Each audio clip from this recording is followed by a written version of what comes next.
Nous allons poursuivre notre étude sur les dimensions du travail, qui est un sous-chapitre sur les principes de la richesse.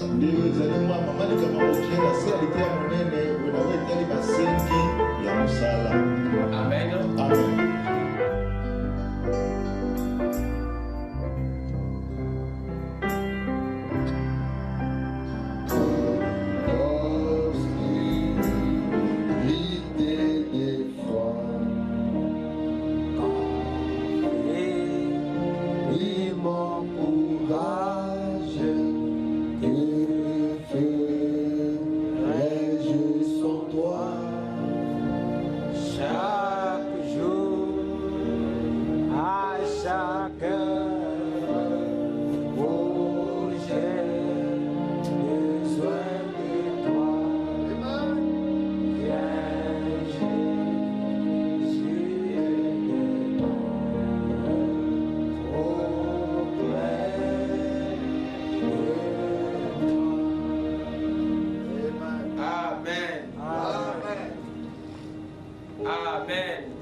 Je vous salue ce soir dans le nom du Seigneur Jésus-Christ. Nous remercions le Seigneur pour la grâce qu'il nous a donnée de répondre à son invitation ce soir. Amen.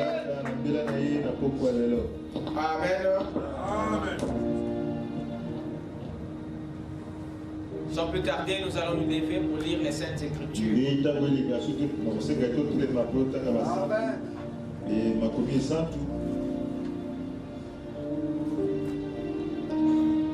Nous allons lire à deux endroits comme d'habitude. D'abord dans 1 Corinthiens 3, verset 8. Ensuite, nous irons dans 2 Jean 1, verset 8.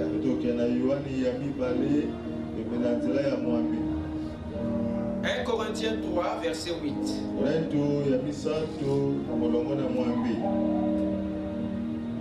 Celui qui plante et celui qui arrose sont égaux.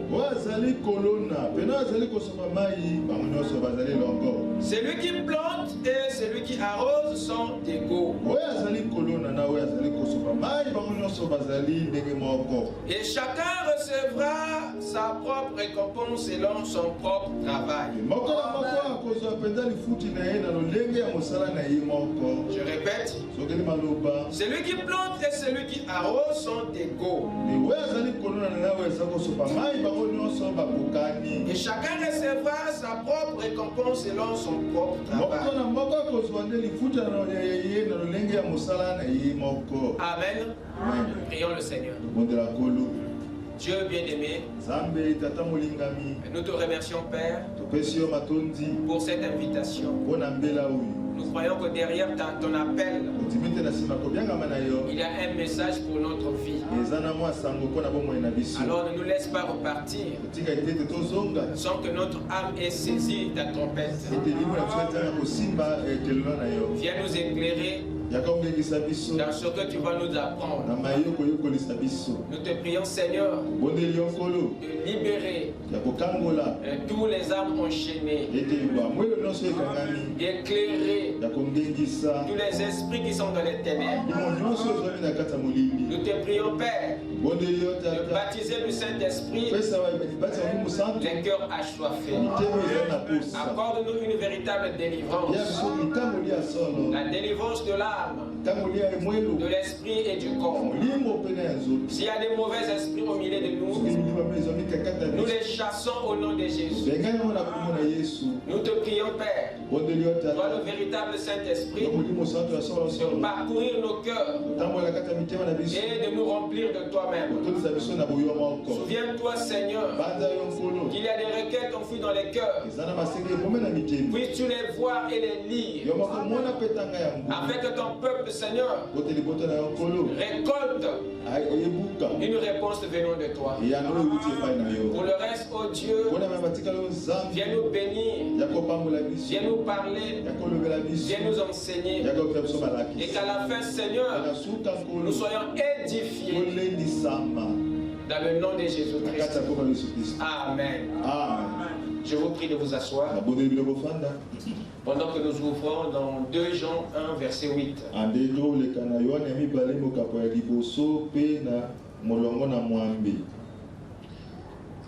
2 Jean 1, 8.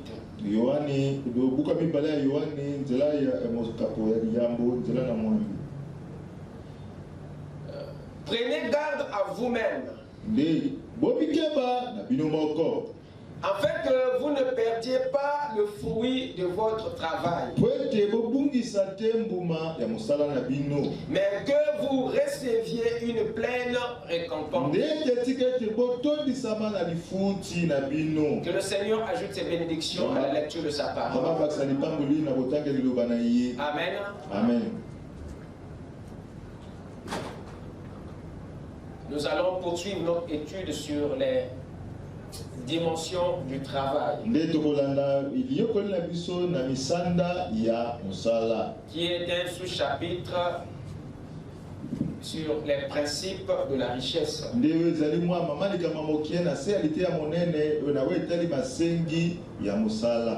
Amen. Amen. Amen. Amen. Amen. Amen. Nous avons vu que... Vous êtes prêts? Nous avons vu que le travail était un ordre, une responsabilité, une activité que Dieu avait confiée.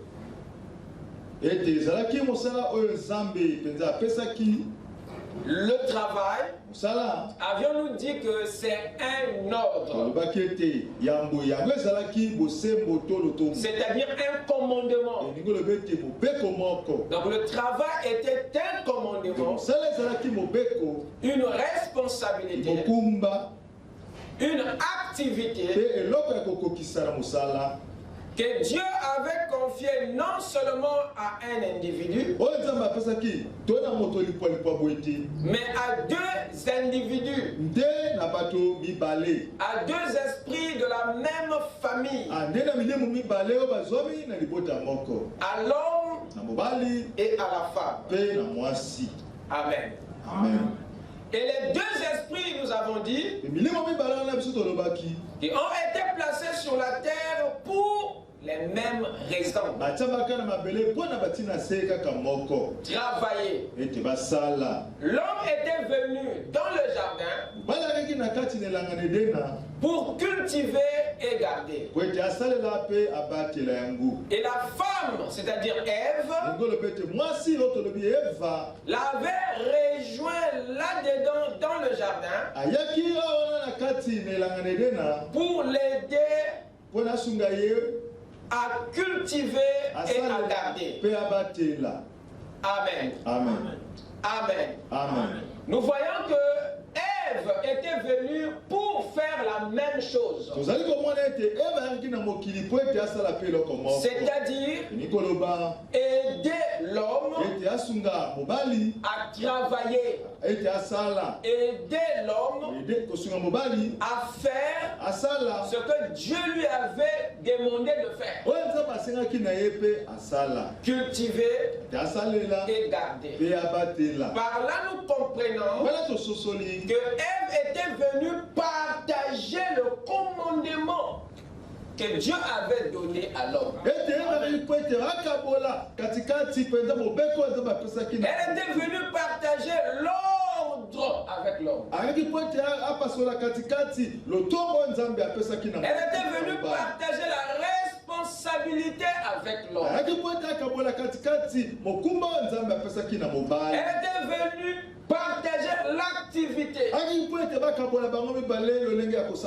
était venue contribuer contribuer dans cette activité. Amen. Amen. Nous avons aussi vu et parlé sur le travail de la femme. Et nous avons abordé le contexte de son travail en s'appuyant sur le prophète et sur la Bible. Pour ceux qui s'en souviennent, nous avons lu Proverbe 31, le verset 10 à 31. Amen. Amen. Et le prophète, en le lisant, il nous a éclairé sur un point très important. Et en le suivant, nous avons découvert que le prophète n'est pas contre le travail de la femme, mais il est plutôt contre le cadre et le contexte dans lequel elle travaille. Amen. Amen. Il est allé même jusqu'à dire qu'il n'a pas une écriture de la Bible qui l'interdit. Et le prophète a donné son opinion là-dessus. Et il nous a montré qu'il est évident et possible qu'une femme travaille dans les milieux des hommes. Mais il faudrait qu'on soit sûr. Il faudrait qu'on ait suffisamment confiance en elle. Parce que ces milieux publics sont remplis des loups, des hommes vulgaires, dont la pensée est corrompue et qui peut la mettre dans une situation très très chaotique. Et dans ce cas de figure, il faudrait qu'elle aille là-bas travailler avec un objectif bien précis. Et nous avons vu le prophète s'exprimer pour le cas des femmes mariées. Et nous avons montré que ça doit être fait de paix et en accord avec son époux. Il faudrait que cette dame ait suffisamment aussi du caractère. Qu'elle n'aille pas seulement pour des motifs d'argent. Qu'elle n'aille pas seulement pour des besoins de satisfaire son être. Parce que là où elle va, il y a des gens dangereux qui auront aussi besoin de son corps. Donc c'est pas normal qu'une fille de Dieu ignore ces réalités. Et en partant pour de l'argent, le boss t'attend pour ton corps. Alors là, ça demande maintenant un caractère. Ça demande une vision. Ça demande plus que de la confiance pour sortir de là sain et sauf. Donc nous avons besoin de femmes remplies de Saint-Esprit, au caractère particulier. Au cas contraire, il est mieux seul après avoir discerné le cadre. Il est mieux de chercher ton argent par un autre moyen. Parce que nous avons vu que le travail n'est pas seulement ce que l'homme va faire dehors, mais le travail par définition, c'est tout effort naturel et spirituel qu'un homme peut produire pour changer, améliorer, engendrer quelque chose. Donc à partir de là où tu es, tu peux travailler. Le travail n'obéit pas à un environnement environnement quelconque. Parce qu'il est en vous. Et dans le foyer, et dans chez toi, tu peux travailler sans pour toi être sous l'influence d'un DG. Qui peut t'harceler sexuellement. Parce qu'il te paye bien. Et ce sont ces genres d'influence qui peuvent être fatales pour une fille de Dieu si elle marche sans discernement. Et si sa vie est seulement motivée par le gain, alors elle risque de laisser ses plumes quelque part. Raison pour laquelle Dieu a ouvert Frère Branham pour nous parler de ce que les gens ne voient pas, pour protéger les enfants de Dieu.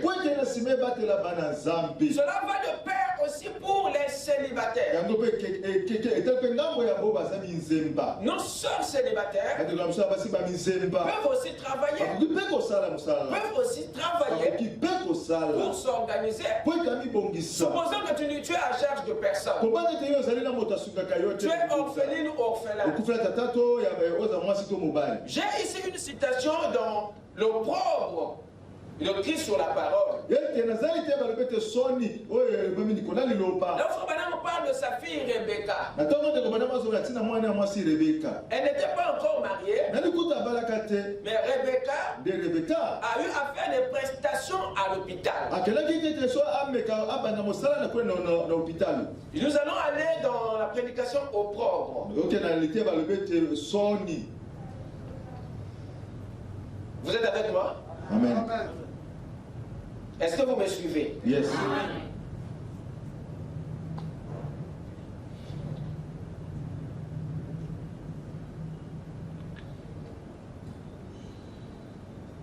L'opprobre à cause de la parole. Prenez le paragraphe 18. Nous étions debout depuis environ 2 ou 3 heures. Je crois ma fille, l'une de mes filles, Rebecca, qui est là, au fond, elle travaille à l'hôpital méthodiste de Louisville. Vous écoutez ça? Est-ce que vous écoutez ça?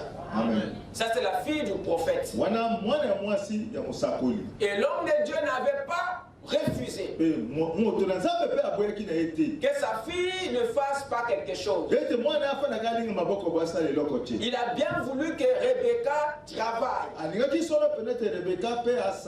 que ça soit un stage. Mais Becky était partie pour travailler.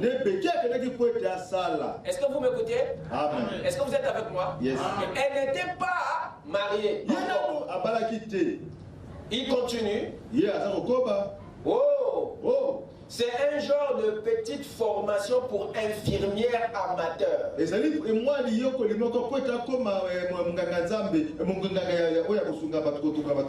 vous êtes avec moi? Est-ce que vous êtes avec moi? Ça, c'est le prophète qui nous montre quelque chose qui s'est produit dans sa propre maison, dans sa propre famille, dans sa propre vie. Et c'est une réalité. Et cela montre que sa fille était suffisamment enseignée sur les réalités qui existent dans ces milieux publics. Donc nous insistons, conformément aux Écritures, que la parole, la Bible et le prophète ne sont pas contre le travail de la femme, mais ils sont contre le contexte, le cadre.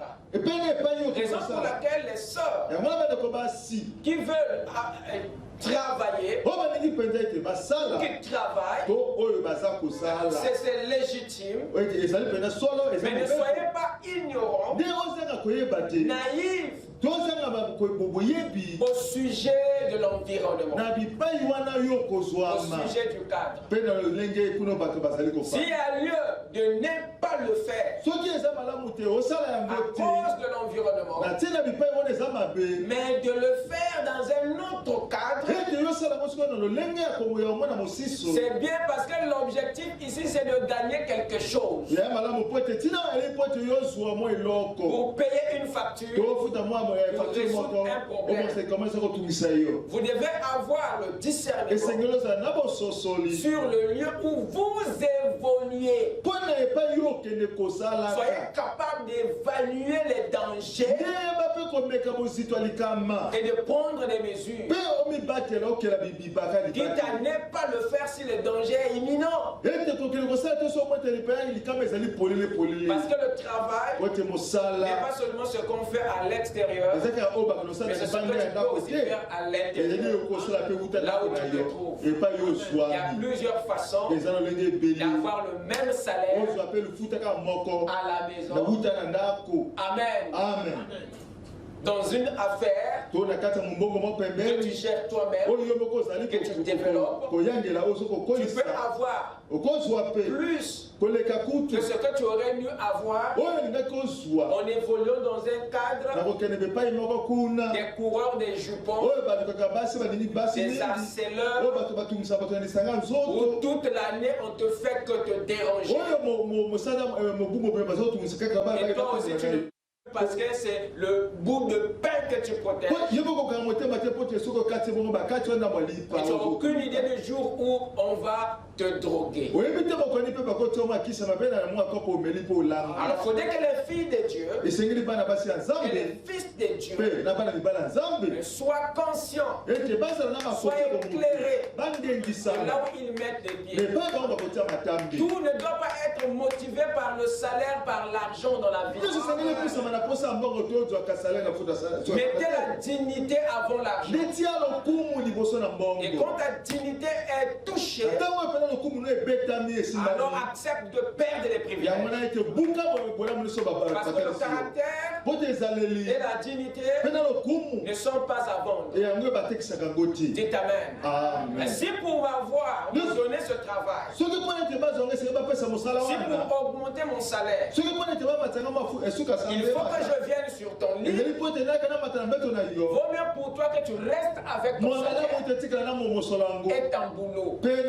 Il faut que vous arriviez à ce niveau. Il y a des choses qui sont non négociables. Et c'est ton corps, ton esprit et ton âme. Est-ce que quelqu'un peut dire Amen? Amen. Il dit que ça soit autant pour les femmes, autant pour les hommes. Parce qu'il n'y a pas que les femmes qui sont exposés à des tentations, à des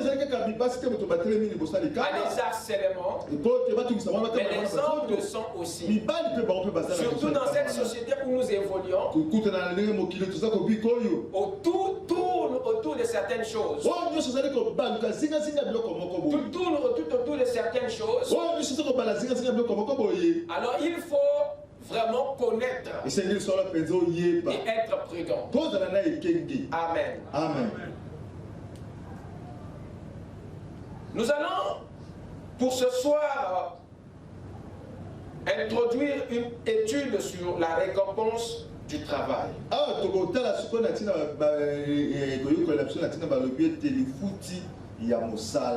Je vais devoir introduire un petit quelque chose sur la récompense du travail.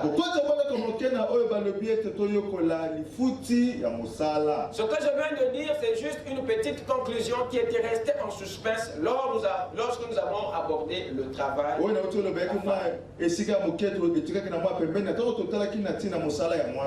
êtes avec moi? Amen. Ouvrez avec moi dans Proverbe 12, verset 27.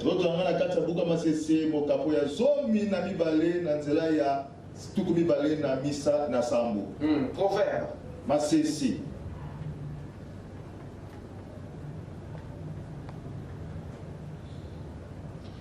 Proverbe 12, 27.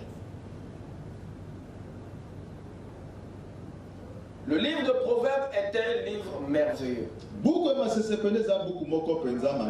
un grand livre de sagesse. C'est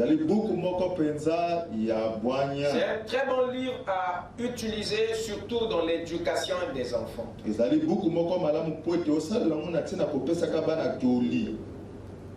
Le paresseux ne retire pas son gibier, mais le précieux trésor d'un homme, c'est l'activité. Mais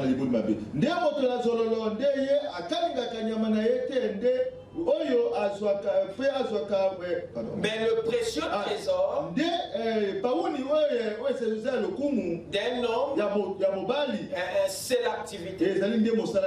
Alors la partie qui m'intéresse ici,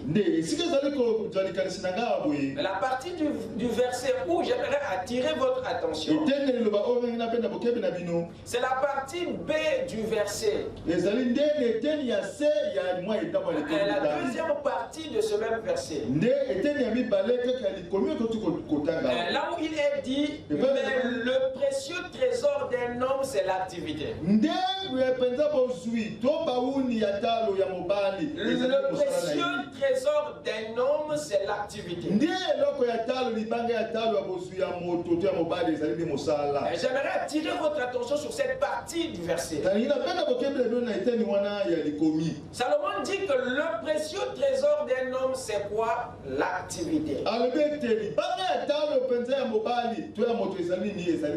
En d'autres termes, il veut nous dire que l'activité ou le travail est un précieux trésor pour l'homme. Voilà ce que l'Esprit veut nous dire. En d'autres termes, que le travail, c'est-à-dire l'activité, c'est un trésor.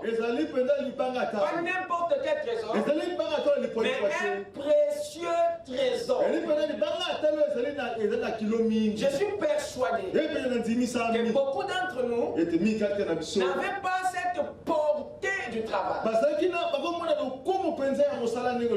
Ce que la Bible nous donne ici, c'est une dimension du travail que beaucoup d'entre nous religieux ne saisissons pas. Ne connaissons pas que l'activité est un trésor. Pas le moindre, mais le précieux trésor d'un homme. Et c'est l'activité.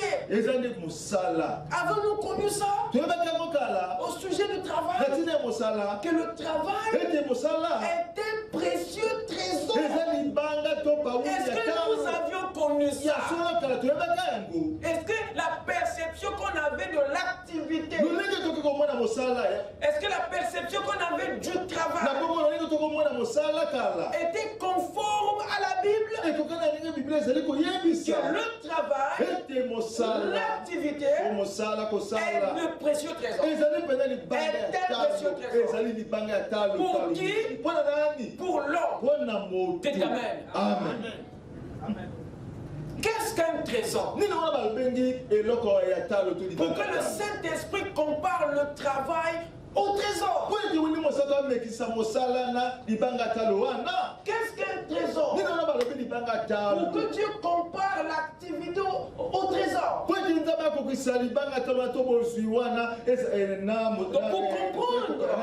Pour comprendre ce que le Saint-Esprit veut dire ici, il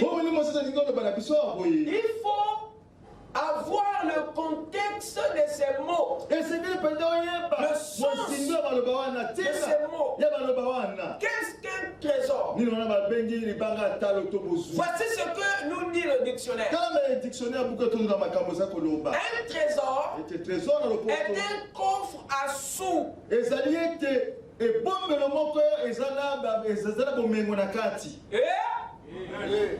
Vous me suivez? Amen. Est-ce que vous êtes là? Amen. Un trésor est un coffre à sous.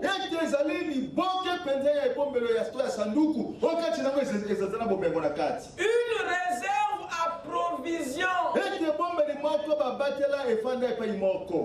trésor, c'est un endroit, les objets de valeur, comme l'or, l'argent, le diamant, les perles, les pierres précieuses, les bijoux, etc. Amen. Donc un trésor, c'est la cachette de toutes ces choses de valeur. Écoutez ce que Ézéchiel 28 dit. Ézéchiel 28, verset 4. Prenez maintenant la deuxième partie du verset 4. Écoutez ce qu'il dit.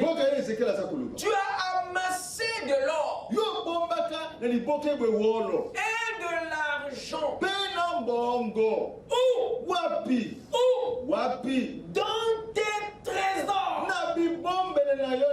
Tu as amassé de l'or. Tu as amassé de l'argent dans tes trésors. Dans tes trésors. Donc le trésor est le coffre où se trouve non seulement de l'or, mais bien d'autres valeurs. Donc dans un trésor, il n'y a pas que les bijoux, il n'y a pas que l'or, mais dans un trésor, il y a plusieurs formes de valeurs, plusieurs types de ressources. Lorsque les mages sont venus voir Jésus, alors que ce dernier n'avait que des ans, la Bible dit qu'ils avaient ouvert un trésor. Vous écoutez ça? Amen. Ils avaient ouvert quoi? Un trésor. Et il y avait quoi dedans? Seulement de l'encens, seulement de la myrrhe. Mais il y avait trois types de ressources, plusieurs formes de valeurs. Les objets qui renfermaient ce coffre, les objets qui composaient ce trésor étaient nombreux. Il y avait l'or, l'encens et la myrrhe. C'était des aromates de qualité de cette époque. C'était des objets de valeur. Est-ce que quelqu'un m'écoute? Amen.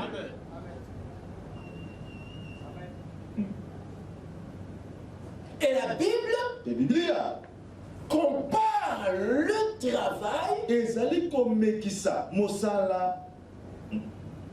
au trésor. Vous écoutez ça? Il le compare au trésor. Qu'est-ce que la Bible veut nous montrer? Qu'est-ce que le Saint-Esprit veut nous faire comprendre? Donc nous comprenons que le coffre, le trésor, s'il faut utiliser le langage moderne d'aujourd'hui, nous dirons que le trésor est un compte qui renferme plusieurs types de devises. Amen. Vous écoutez ça? Amen. Le livre, le dollar, l'euro, ainsi de suite. Un trésor, c'est là où va plusieurs recettes. C'est là où se trouve plusieurs formes de ressources. Un trésor, ne détient pas seulement une forme de valeur de ressources, mais il détient les recettes de plusieurs sources. Dans votre trésor public convergent plusieurs recettes. Au trésor là, il n'y a pas que les liquides qui est là-bas.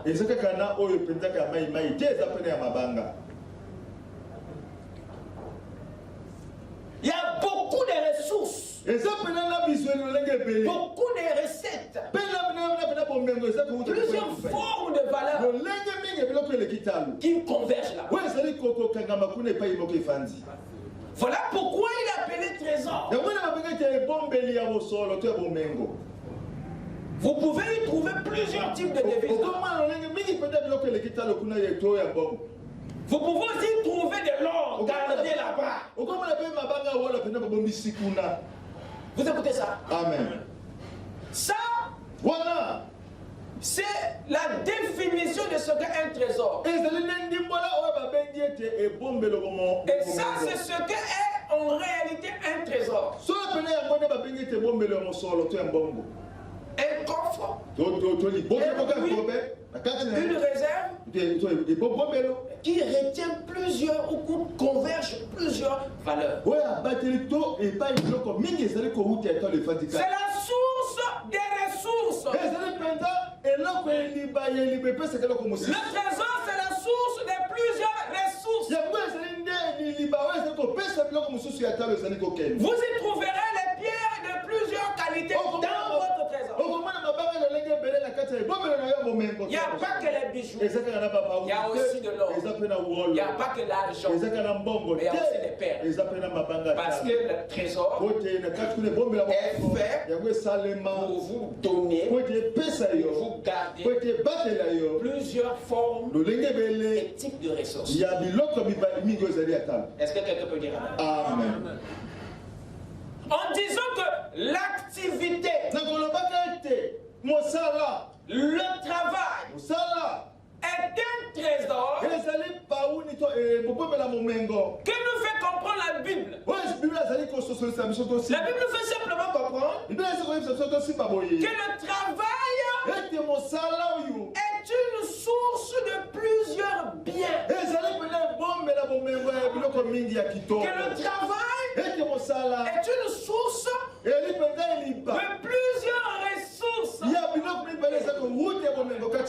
Qu'en lui, le travail se trouve, se cache, non seulement la monnaie, l'or et l'argent, mais il y a là-dedans d'autres objets de valeur, d'autres ressources. Vous écoutez ça? Amen. Le travail ne te procure pas seulement l'alimentation. Il ne produit pas seulement la nourriture. Le travail ne te produit pas seulement l'argent. Mais il y a d'autres biens que le travail peut te procurer. Donc sa récompense ne se limite pas à l'argent. Je parle à moi maintenant. Yes.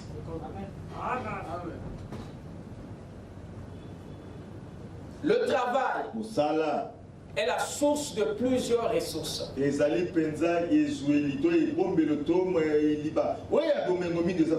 n'y a pas que la nourriture dans ton travail. Quand Dieu parle,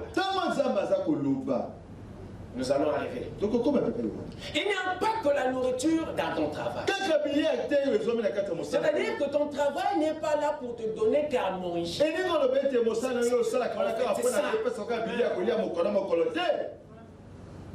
Le travail n'est pas là pour te donner que de l'argent. Il ne peut pas être un trésor comme le dit la Bible. Il est renfermé que la monnaie. peut pas être un trésor comme dit la Bible. Et de quoi manger. Donc le travail, dans son essence, est censé te donner au-delà. Oh, dites Amen. Amen. C'est nous qui avons arrêté notre perception sur la monnaie. Mais en réalité, le travail n'est pas un trésor pour la monnaie. Mais c'est un trésor parce qu'il regorge plusieurs ressources. En dehors de la monnaie, en dehors de l'argent, en dehors des provisions, en dehors de la nourriture, le travail vous procure un bien-être. Il vous apporte un équilibre. Il t'apporte l'indépendance. Il y a des valeurs que le travail t'assure que l'argent ne peut pas te donner. Vous écoutez ça? Yes, il y a une qualité, il y a une valeur morale, psychologique, il y a un équilibre spirituel dans le travail. Donc vous voyez que ce que le travail t'apporte ne se limite pas au salaire, ne s'arrête pas à l'argent. Ne s'arrête pas à l'argent. Mais il t'apporte en réalité bien d'autres valeurs spirituelles, morales, matérielles, financières. C'est ça en fait la vraie forme de la récompense du travail. Oh, vous êtes avec moi? Yes, sir. J'ai l'impression que je parle seul. Allez-y avec moi dans Proverbe 14.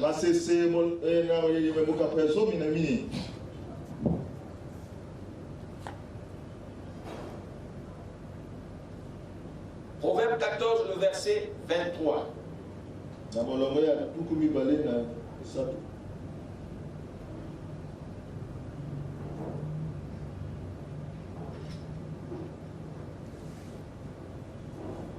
Salomon dit: tout travail procure l'abondance. Voici une autre écriture qui lui est voisine, jumelle. Tout travail procure quoi? Mais je croyais que la monnaie. Je croyais que tout travail procure la monnaie. Je croyais que c'était l'argent. Je croyais que c'était la monnaie. Et regardez le terme que le Saint-Esprit emploie. C'est un grand repère. Il dit tout travail procure l'abondance. En disant tout travail, Salomon indexe tous les métiers sans exception. Je répète, en disant tout travail, Salomon indexe tous les métiers. En commençant par ce que tu fais à la maison. Vous écoutez ça? Il indexe tous les métiers, toutes les activités. En commençant ce qui se fait à l'intérieur et en sortant jusqu'à l'extérieur. Il dit tout travail procure quoi? L'abondance. Salomon fait de l'abondance la récompense de tout travail. Vous voyez? La véritable récompense du travail, ce n'est pas la mesure, mais c'est l'abondance.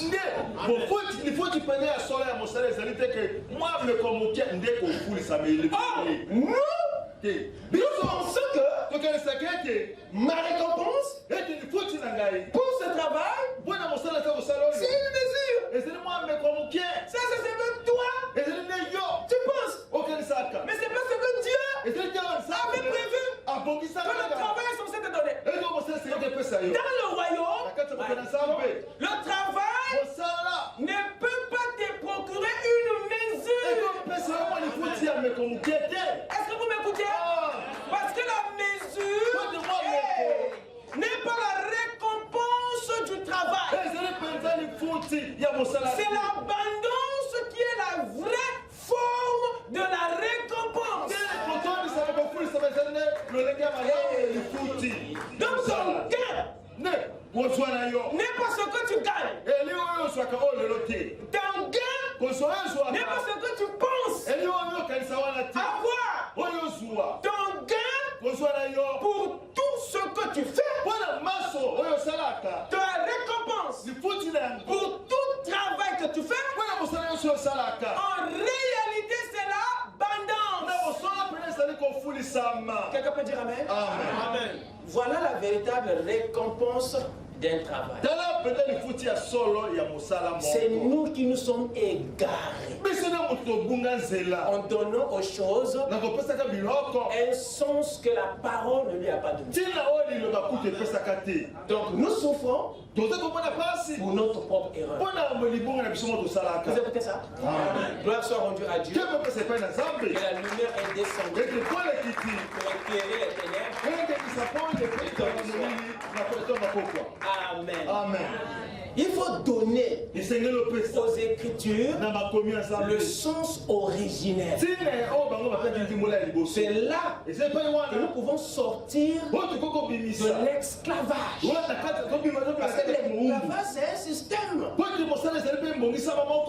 qui empoisonne la perception. Voilà pourquoi on n'a pas la véritable foi et on n'a pas la véritable victoire,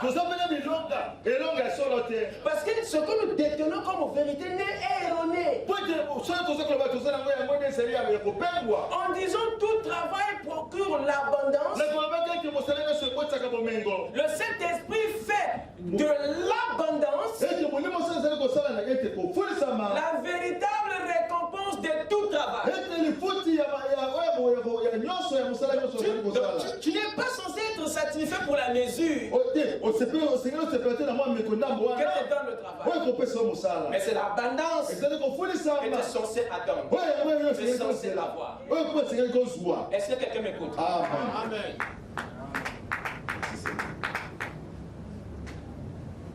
Or, quand Salomon parle de tout travail ici, de quoi fait-il allusion dans les détails? Nous venons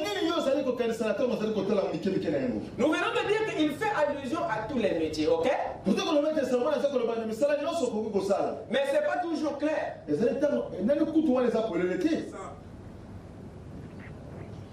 êtes avec moi? Amen. Quand je parle de tous les métiers, je parle de ce que vous faites pour Dieu. Number one. Yes. Deuxièmement, ce que vous faites pour autrui. Vous travaillez pour quelqu'un. Pour une société. La fonction publique, c'est une personne morale. Vous êtes avec moi? Amen. 3. Pour ceux qui travaillent pour eux-mêmes ou pour vous-même. Amen. Amen. Voilà de quoi il s'agit. L'abondance et la récompense pour ceux qui travaillent pour Dieu, pour quelqu'un d'autre et pour eux-mêmes. Tous ces travaux ou tous ces travaux a pour récompense l'abondance. Maintenant la question se pose. Frère Das, mais pourquoi on ne voit pas cette abondance? Pourquoi on ne voit pas cette abondance? Quand vous interrogez ceux qui travaillent pour Dieu, ils te diront tu intéresses ceux qui travaillent pour quelqu'un d'autre? Ils te diront que cette abondance-là, frère, je ne l'ai pas encore vu. On te demande si même ceux qui travaillent pour eux-mêmes, ils te diront Nani n'a comité. Je ne suis pas encore arrivé à la hauteur. Il me semble que cette récompense, cette abondance est une récompense que beaucoup ou plusieurs n'arrivent pas réellement à saisir, à toucher, à expérimenter. Très peu. Vous écoutez ça? Amen. Et il est difficile de le voir lorsque tu t'attends à la mesure. C'est ça le problème. Il est difficile de le voir lorsque tu t'attends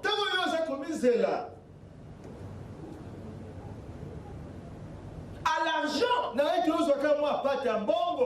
Alors que l'abondance, c'est pas l'argent. Bien que l'argent fait partie de l'abondance. Alors notre perception nous aveugle et nous empêche de voir ça. Même si ça apparaît, mais notre esprit réduit ce que nous gagnons. Qu'est-ce que l'abondance? Parce qu'il vient de dire que tout travail procure l'abondance. Amen. Amen. Donc Dieu dans les cieux, il attend comme récompense ce qu'il veut voir dans ta récompense. Ce n'est pas une mesure des chiffres. C'est une abondance qu'il veut voir. Donc nous devons partir sur la base que la véritable récompense de tout travail, c'est l'abondance. Amen. Amen. Qu'est-ce que l'abondance? On appelle abondance la plénitude. Vous écoutez ça? Amen. Et vous allez voir avec moi où est-ce que les Écritures nous amènent. Vous allez découvrir que ce que les Écritures indexent au sujet de notre récompense, c'est une affaire qui nous effraie. Amen. Déjà pour certains, quand ils écoutent que donc la récompense dans le travail, en fait, c'est l'abondance, ont déjà peur, en fait. Ils disent, ça, c'est des problèmes. Donc les Écritures, en fait, nous montrent quelque chose que nous n'avons jamais pensé, quelque chose que nous ne voulons même pas de foi penser. Donc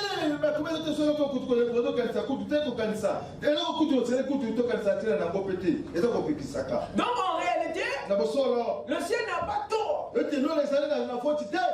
condition, c'est notre attitude. Nous ne voulons pas prendre les choses telles que Dieu nous les a données. C'est ça en fait. Tout travail procure. Donc il y a de l'abondance dans ce que tu fais. Et cette abondance, en réalité, c'est ta véritable récompense. Ce que je fais là, ce que tu fais, si petit soit-il, sa véritable récompense, c'est l'abondance, pas la mesure. Le travail peut être petit, mais pas sa récompense. Vous écoutez ça? Amen. Amen. Alléluia. Ça, voilà. C'est une base que nous on n'a pas. Et on ne peut pas entrer dans ces sphères si on ne corrige pas, si on ne prend pas la vision de la parole. Parce que c'est la vision de la parole qui corrige notre vision. La nôtre est erronée, mon frère. La nôtre est erronée. Mais celle de la parole est vraie. Que toute parole d'un homme soit reconnue pour mensonge. C'est la Bible. Et celle de Dieu pour vrai. Moi je prends la parole. Vous comprenez quoi? Ce que tes ancêtres t'ont dit. Tout travail procure l'abondance. C'est le Saint-Esprit qui l'a dit au travers de Salomon. Tout travail procure l'abondance. Qu'est-ce que l'abondance? Number one. L'abondance c'est la plénitude. Et lorsque Dieu parle de la plénitude, il ne s'agit pas. Quand Dieu parle de la plénitude, il ne parle jamais. Il ne parle pas de la manifestation d'un seul et même attribut dans un corps. La plénitude n'est pas la manifestation d'un attribut dans un corps. Vous êtes vivant? La plénitude n'est pas la manifestation d'un seul attribut dans un corps. Toutefois que Dieu parle de la plénitude, il parle de quoi? Il parle du rassemblement. Et de la manifestation de toutes ces attributs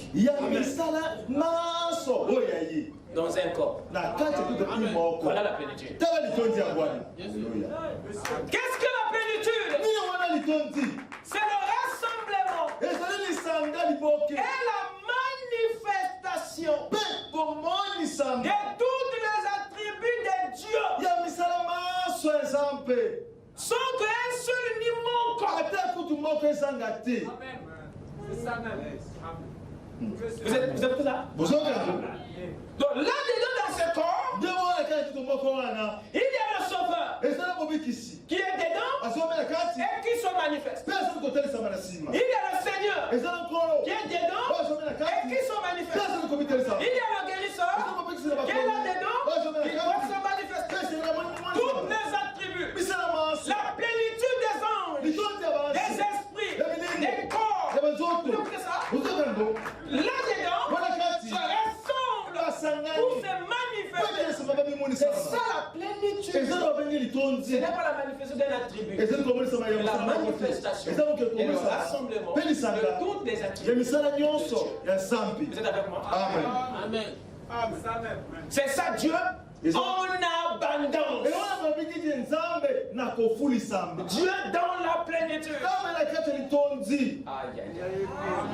Lorsque vous parlez du grain, parce que le grain c'est l'entité qui nous explique mieux la plénitude ou l'abondance. C'est le grain. Mais dans le grain là, il y a quoi?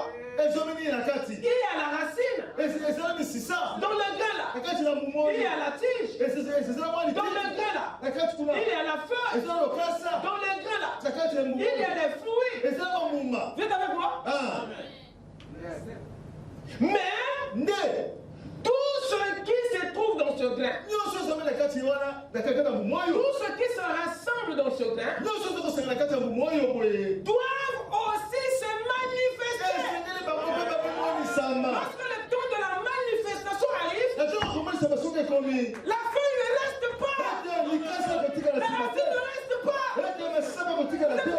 Quand la tige sort, le roi se dit la tige vient, la feuille vient, et la manifestation, tous les attributs, toutes les entités qui étaient dans le corps se dévoient. Parce que le grain, c'est le corps de la plénitude. C'est le corps où se rassemble et se manifeste toutes les attributs. C'est Amen. Amen. Alléluia. Qu'est-ce que l'abondance? C'est la plénitude. Qu'est-ce que l'abondance? L'abondance, c'est la quantité.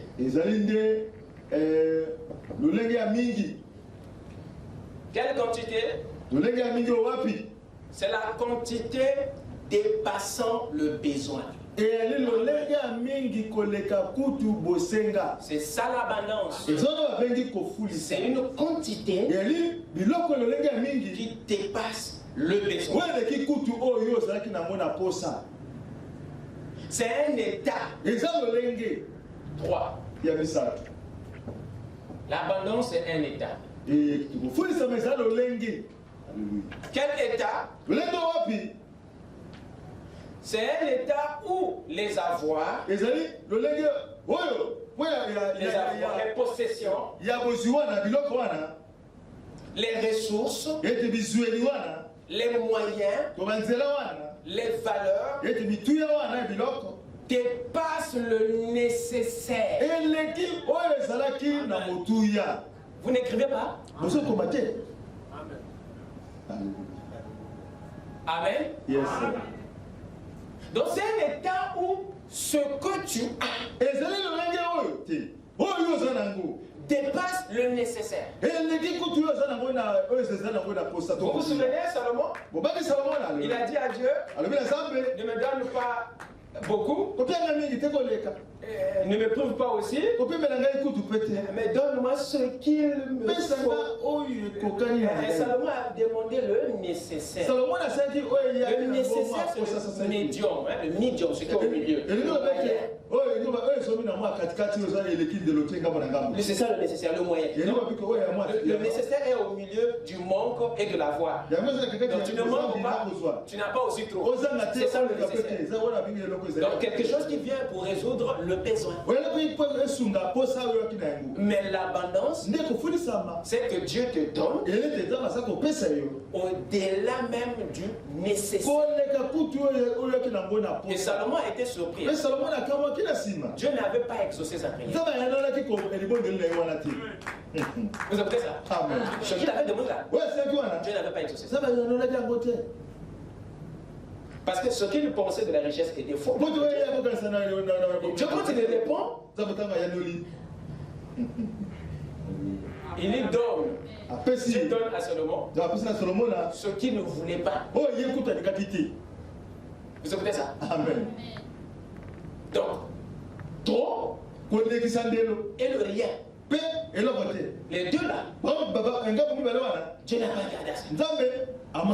Il lui a donné au-delà du nécessaire, au-delà du besoin. Et l'abondance, c'est une plénitude, c'est une quantité dépassant le besoin. C'est un état où les moyens, les ressources, les biens, les avoirs dépassent le besoin. Alors, vous allez maintenant comprendre pourquoi Dieu donne l'abondance comme récompense. Il ne donne pas l'abondance pour le gaspillage. Dieu n'est pas idiot. Votre part, c'est l'abondance. Il vous le donne, c'est pas parce que vous allez le gaspiller. Il ne le donne pas aussi pour qu'il soit gaspillé. Dieu donne l'abondance pour résoudre les problèmes qui surgiront à l'avenir. Je répète, Dieu donne l'abondance pour que demain que tu ne viennes plus vers lui demander des solutions. Il te donne aujourd'hui la part de demain.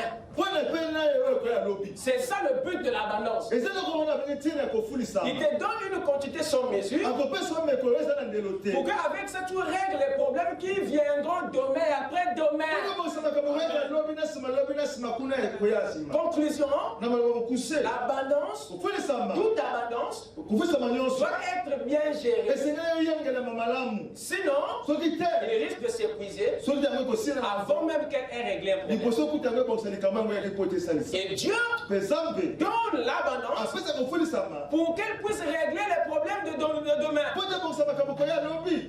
Jésus a multiplié, a reçu 3 morceaux de pain. Et de là, il a eu une plénitude. Vrai ou faux? Il a eu une plénitude, n'est-ce pas? Mais cette plénitude-là, des pains et des poissons, qui ont nourri 5000 personnes, Jésus devait le gérer. Parce que Dieu n'avait pas donné pour que ce soit gaspillé. Qu'est-ce qu'il a fait?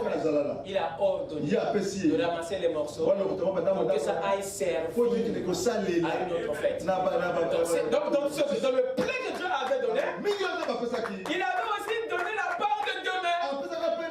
Alors, garde à toi de tout finir aujourd'hui. Parce que dans ce que tu te donnes aujourd'hui, il y a aussi la solution de demain. Alléluia. Amen. Et le lendemain, Jésus n'avait plus multiplié les pains. On avait mangé ces pains qui étaient. Amen. Amen. Donc Dieu a prévu que l'abondance soit ta véritable récompense. Que l'abondance soit la récompense de ton travail. Pas pour que cette abondance soit gaspillée, mais pour que cette abondance soit la solution des problèmes d'aujourd'hui et de l'année à venir. Que Dieu vous bénisse. Le temps est parti. On va continuer dimanche. Amen. Amen. Amen. Yes. Lèvons.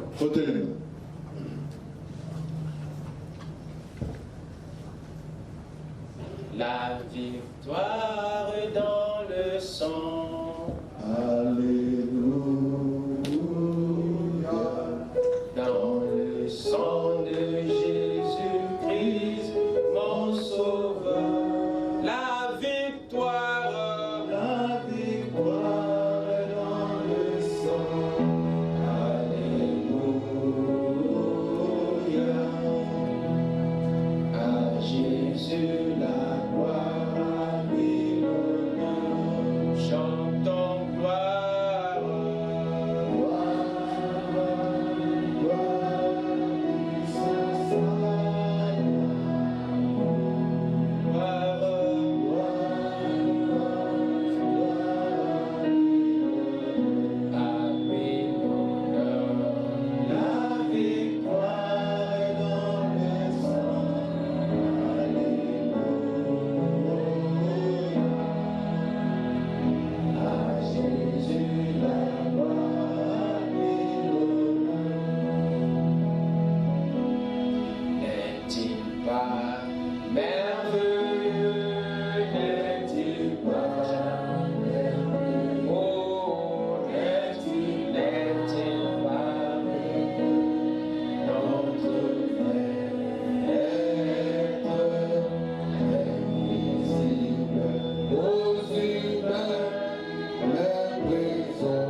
bénédiction, Seigneur.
Pour cette portion de vérité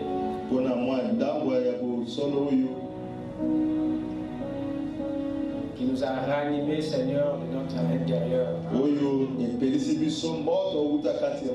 Qui nous a éclairés, Seigneur, sur ta volonté. Nous te prions, Seigneur, de nous garder dans la révélation. Parce que notre victoire réside dans ta façon de faire les choses, dans ta façon de voir les choses,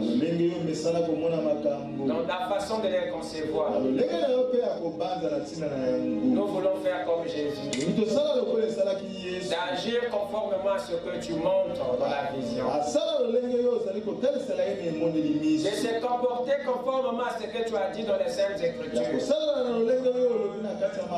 de prendre ce que tu as déclaré dans ta parole. Seigneur, tu avais prévu apporter l'abondance dans le travail de tous tes enfants. Et tu avais dit ce que le travail était censé apporter. Tu avais dit ce que le travail était censé procurer. Ce n'était pas une mesure, mais c'était une abondance. Et nous avons découvert que cette abondance n'est pas seulement une mesure, mais c'est une plénitude. C'est pourquoi, Père, nous demandons à toi, Seigneur, de briser toutes les mauvaises conceptions, de briser, Seigneur, toute forme d'envoûtement qui nous empêche de croire et de voir la parole. Conduis-nous, Père, dans la vérité. Conduis-nous, Père, dans la révélation.